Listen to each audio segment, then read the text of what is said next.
I believed in you, darling, that your heart would be true. But now you've gone and left me, I'm so blue. Ooh. Oh yeah, everyone. Today we are looking at this great old song by the master himself, Bill Monroe. And it's called I Believed in You, Darlin. For those of you who don't know it, it's a real bluegrass standard. You'll hear it all the time in different jam circles and on different stages. Great three-part harmony all the way through. It's a waltz. Obviously, we're working on waltzes in this chapter. And I have three different versions of this song. I transcribed the bass lines all the way through the first chorus of each one. Three great bass players represent it. First, I'll be playing this Peter Rowan version from the 80s, and the great Roy Huskey Jr. is playing on it.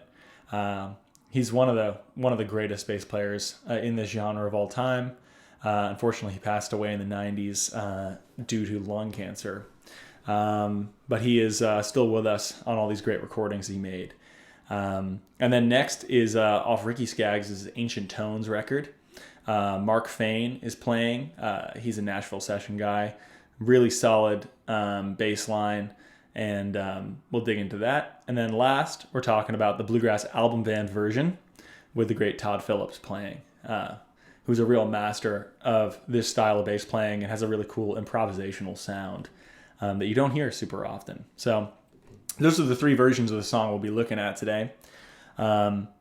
And I definitely just want to start off with the Roy Huskey Jr. version, mostly because of the style that he is playing in. His version is almost to a T the kind of style I was talking about last week. This idea of hit that downbeat on beat one, and then the next measure, hit the 5 note if you're continuing on the same chord. There is no fluff, there's nothing extra, but each note is perfectly placed. And there are walk-ups in perfect moments as well to set up a new section. So this one is just like bare bones, but excellent. You know, it's like a minimalist architecture of a bass line. It's beautiful, right? There's a lot of space. There's a lot of room. So I'll play this down for you and talk about a couple details afterwards. Let's see, the volume up.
So that's about the length I'm transcribing on each of these bass lines, just enough to give you an idea of the structure of what's being created.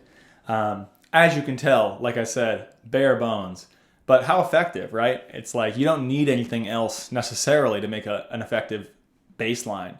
The other two are much more involved, and we'll get there, but things I really like about this bass line, the repeated root notes going into the chorus section when it goes to the 4 chord. This is in the key of A, so the 4 chord is D, right? So when it goes to the 4 chord, he plays a repeated root note on the A. Our vows have been broken, you have proven untrue. You know, so repeated roots as a transition note are so effective, especially after hearing root fifth forever before that. So you hear the effectiveness of that when it's only used sparingly. The walk-ups, there's two of them in the bass line, and they're short, right? He's about cutting those notes halfway through. Kind of cutting it on the eighth note of each of those. Building tension and releasing it. All those notes are connected otherwise, so those short notes are really effective. And last but not least is talking about the range. Not using anything except the top two strings of the bass, G string and the D string. So very high in pitch. It's kind of like a light, airy sound compared to the other bass lines that you'll be hearing. So this one is really range-wise much higher than the other two. So, who's to say this isn't great bass playing? It's not really about adding so many notes, but it's about how each note feels and where it's placed. And Royski Jr. obviously does a perfect job of placing the notes in the right spot. So that's transcription number 1, Peter Rowan. The First Whippoorwill is the name of the record, and I'll obviously put all the tracks in the description under the video. So there's kind of your bare bones version. Now here's the Ricky Skaggs version. First thing to note on this is that it's in B flat. So he actually took it a step higher than Peter Rowan and the Bluegrass Album Band. Something to note, a little bit higher vocal. He's a super high singer, so it kind of makes sense. And Mark Thain, like I said, this great session guy in Nashville, is playing. Things to check out on this one, 2 overarching concepts. So obviously that first one, we were hearing the root fifth happening the entire way. Back and forth. This one is actually more of an octave structure. You're going to be hearing it back in B flat. So we're in the key of B flat, you'll be hearing a lot of octaves.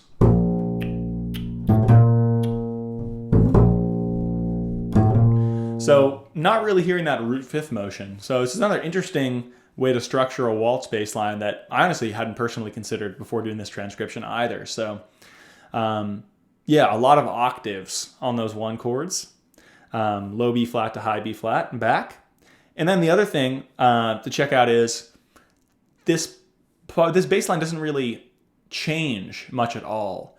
It's like he created an established part for the bass line and just stuck with it. So in a way, it's almost like a classical part or something like that. It's very constructed. It doesn't stray, though it is a little bit more complex than the Roy Huskey bass line. So this is Mark Thain playing on the Ricky Skaggs version of I Believe You, Darlin'.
So pretty cool, right?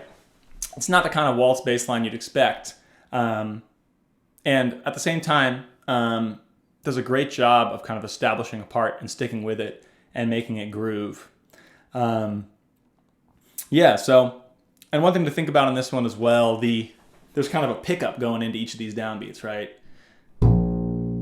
So first we have those B flat octaves and the A under it.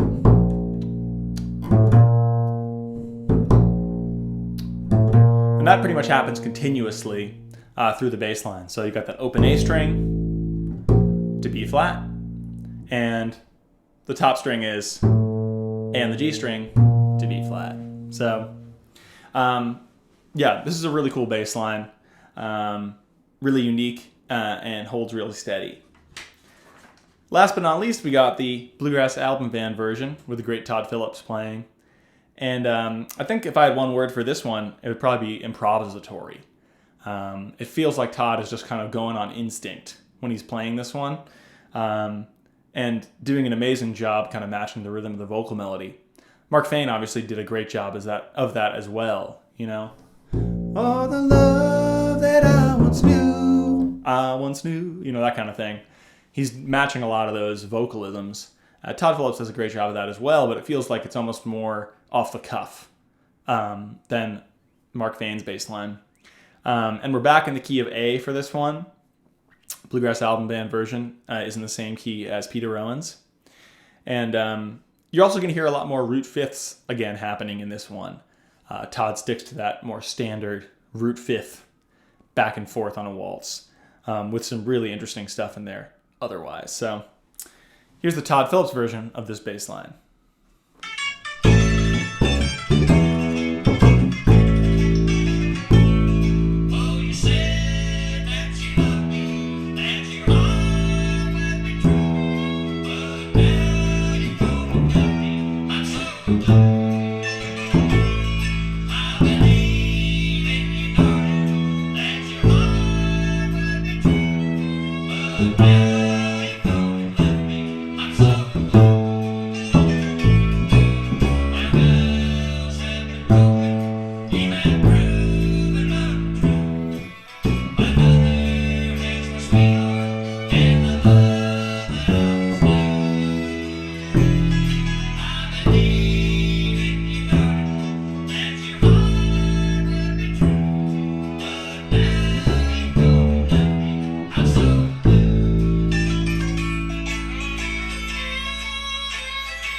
Yeah, I mean, this is kind of some of the most unique bass playing I've ever heard over a waltz, I gotta say. It just like sounds like no one else, and it's just so effective and groovy. Couple things to note. There's this really cool moment in that chorus spot where it goes to the 4 chord, where Todd mutes a note early. He kind of actually puts a mute down on one of his notes, I think kind of to match the vocal melody. It's on the word proven untrue. Let me see if I can find that for you.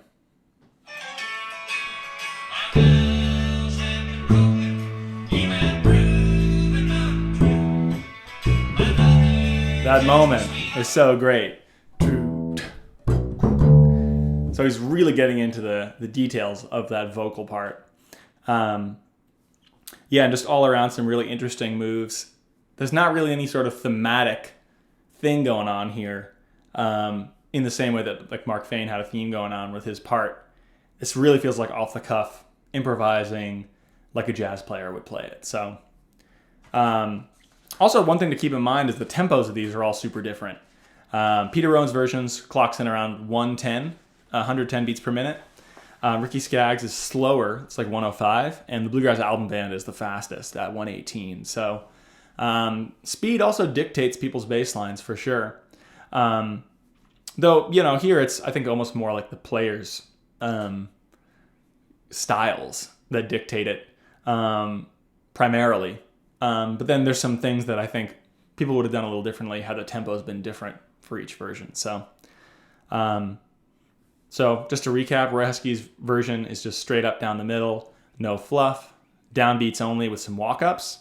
Mark Fain's version is using an octave structure, not so much the root fifth, and has this kind of part going on. It's not off the cuff or anything. It feels like he's doing the exact same thing all the way through, which is great, kind of like a classical part. And Todd Phillips' version is way off the cuff, improvisational, like a jazz player would play it. All three are super effective. They're different in their own ways, and they're all great in their own ways. And obviously, if this is your first time digging into this kind of thing, start with the Roy Huskey version. Just get that feeling comfortable, and then you can move on to the other two. So thanks so much, everyone. And obviously, if you don't have access to the notation, slow down the videos on each of these and you can learn it through that. So I'll see you next week and enjoy playing through some of these transcriptions.